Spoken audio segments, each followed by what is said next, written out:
Halo anak-anak Miss, selamat pagi. Pagi ini kita belajar mata pelajaran Bahasa Indonesia.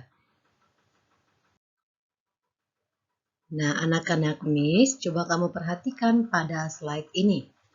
Mengelompokkan informasi teks narasi sejarah menggunakan peta pikiran. Nah, sebelum membuat peta pikiran, kamu perlu memahami terlebih dahulu isi dari teks narasi sejarah tersebut secara keseluruhan. Nah, kemudian kamu boleh mencatat informasi penting dari teks tersebut dan kelompokkan berdasarkan kata tanya apa. Artinya ketika dibuat kata tanya apa kira-kira menjadi jawaban pada teks itu. Kemudian di mana, kenapa, siapa, mengapa, dan bagaimana. Nah, kemudian setelah itu, informasi-informasi tersebut dapat kamu sajikan ke dalam bentuk bagan peta pikiran. Nah, dalam bentuk peta pikiran sebelumnya sudah pernah kita pelajari ya, Nak. Mengemukakan informasi penting teks narasi sejarah.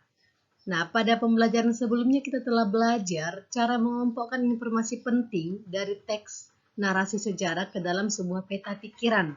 Nah, setiap paragraf itu kita lihat apa hal penting. Nah, paragraf satu yang penting adalah, terus kamu tulis paragraf kedua apa yang penting, paragraf ketiga apa yang penting sampai dengan paragraf terakhir.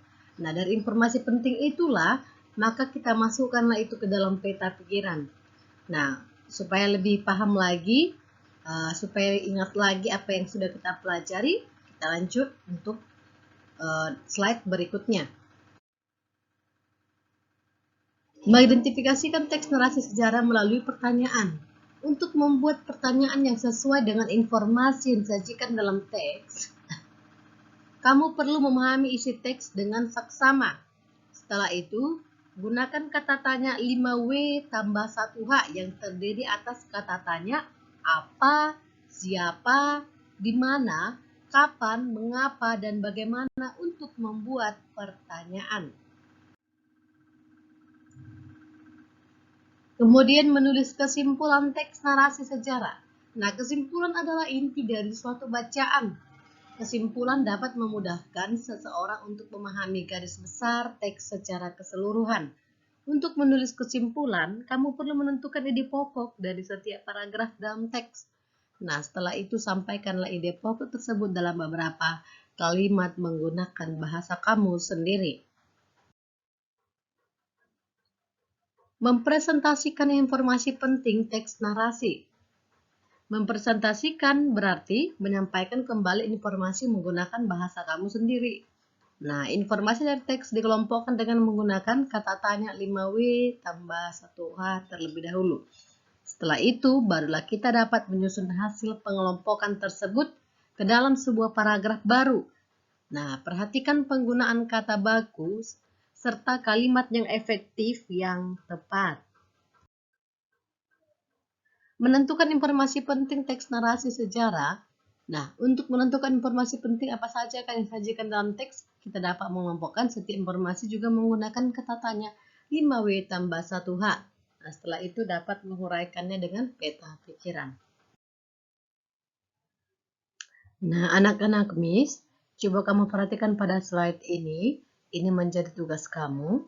Coba buka buku tematik halaman 71. Halaman 71, nah di situ ada kegiatan ayo menulis. Nah, sebelumnya kamu baca dulu teks yang berjudul Kongres Perempuan Indonesia pada halaman sebelumnya. Nah, kemudian temukanlah kosakata baku dan tidak baku yang ada pada teks Kongres Perempuan Indonesia. Contoh yang pertama yaitu kosakata bakunya Kongres, kemudian kosakata tidak bakunya adalah Kongres double G. Nah, temukanlah seminimalnya masing-masing 5. Nah, kemudian setelah itu, di sini ada kamu lihat bentuk dari peta pikiran. Dari teks itu, setiap pertanyaan ini silakanlah kamu jawab. Kamu jawablah pertanyaan ini.